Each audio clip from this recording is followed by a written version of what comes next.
E aí, já ouviu falar em renda variável e achou que era um bicho de sete cabeças? Pois pode relaxar. Nesta análise, a gente vai desmontar esse conceito em partes bem simples, fáceis de entender, usando estes slides para guiar nosso papo. Vamos nessa? Olha só o que a gente vai ver nos próximos minutos. Primeiro, a diferença crucial entre renda fixa e variável. Depois, vamos conhecer os principais ativos, entender aquela relação famosa entre risco e retorno, ver a estratégia mais importante de todas para se proteger e, por fim, como é que o lucro parece e como funcionam os impostos. Bom, tudo começa por aqui. Entender a diferença entre esses dois mundos é, sem dúvida, o primeiro passo para qualquer pessoa que pensa em começar a investir. Essa é a grande questão, né? A escolha aqui ajuda a definir o perfil de cada um como investidor e qual caminho seguir. É basicamente uma balança entre a segurança de um ganho mais modesto e a busca por um crescimento bem maior, o que, claro, traz junto um pouco mais de incerteza. Este quadro aqui resume perfeitamente. Na renda fixa, as regras do jogo são claras desde o começo. Já se sabe como o dinheiro vai render. Agora, na renda variável, o próprio nome já entrega. O retorno varia, não tem garantia. O ponto central é essa troca. Para ter a chance de um retorno maior, é preciso aceitar um risco maior. Simples assim. Certo, então, se a decisão for explorar o caminho da renda variável, que tipo de veículos a gente pode usar? Vamos conhecer agora os mais comuns do mercado. A nossa bússola aqui aponta para 4 direções principais nesse território da renda variável. A gente vai explorar cada uma delas de um jeito bem direto para não ficar nenhuma dúvida do que são e qual é a ideia por trás de cada uma. Pensa assim, uma ação é como se fosse um tijolinho de uma empresa gigante. Ao comprar uma, a pessoa vira dona de uma pequena fração daquele negócio e passa a ter direito a participar dos lucros e do crescimento dele. É a forma mais direta de se tornar sócio de grandes empresas. Aqui a lógica é um pouco diferente. Em vez de comprar um imóvel inteiro, o que é bem caro, é possível comprar pequenas cotas de um fundo que é dono de vários imóveis gigantes. É como ser sócio de um shopping ou de um grande galpão e receber uma parte dos aluguéis todos os meses. E se desse para comprar uma cesta com as principais ações da bolsa de uma só vez? Bom, isso é um ETF. Ele simplesmente copia um índice de mercado. Então, com uma única compra, o investimento já se espalha por dezenas, às vezes centenas de empresas. Facilita muito a vida. Agora, para quem sempre sonhou em investir naquelas gigantes de tecnologia globais sem ter que abrir conta lá fora, os BDRs são o caminho.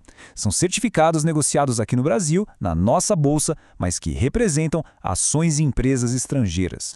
Agora que a gente já conhece os ativos, precisamos falar do elefante na sala, o risco. Mas olha, a ideia aqui não é ter medo, de jeito nenhum. É aprender a entender e a gerenciar esse risco. Essa aqui é a lei da gravidade dos investimentos. Não tem como fugir. Se alguém prometer um retorno muito alto, com risco zero, desconfie na hora. Entender e aceitar essa relação é um sinal de maturidade para quem investe. E então, como é que se lida com esse risco? A resposta está numa única palavra: diversificação. Essa é, de longe, a ferramenta mais poderosa para a proteção de um patrimônio. E o motivo fica bem claro com essa citação. O mercado tem ciclos. Tem épocas em que a renda fixa vai melhor, em outras é a renda variável que dispara. Quem tem um pé em cada canoa consegue navegar por essas ondas do mercado com muito mais tranquilidade. E olha que interessante, diversificar não significa se jogar de cabeça na renda variável, muito pelo contrário. Para quem está começando, uma abordagem como essa aqui do gráfico pode ser bem sensata. A maior parte do dinheiro na segurança, na renda fixa, e uma parte menor buscando um crescimento maior na renda variável. Uma pequena pausa, já que estamos falando de estratégia. Se essa abordagem clara, visual, está ajudando a entender melhor o mercado, fica aqui o convite. Deixa um gostei e se inscreva no canal. Assim, as próximas análises como esta não passam batido. Ok, o investimento foi feito. E agora? Como é que o dinheiro de fato entra no bolso? Vamos ver as formas de lucro e, claro, o que o leão leva dessa história toda.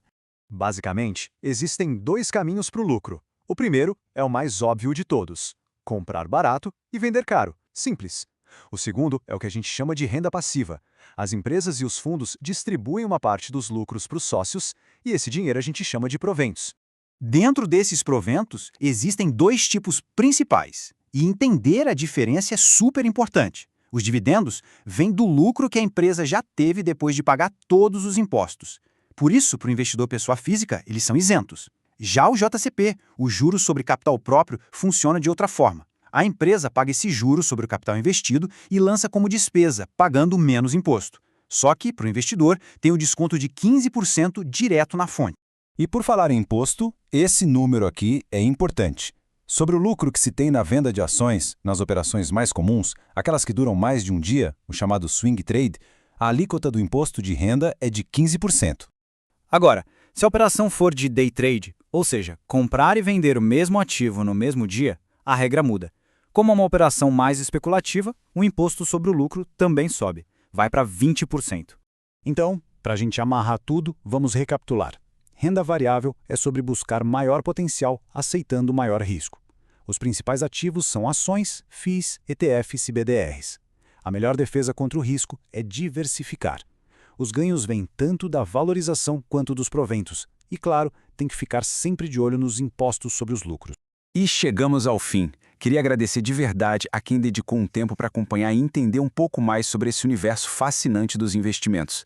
E para a gente continuar essa conversa, fica uma pergunta no ar. Qual outro tópico sobre renda variável ainda deixa aquela pulga atrás da orelha? É só deixar sugestão nos comentários. Quem sabe não vira o nosso próximo tema. Até a próxima!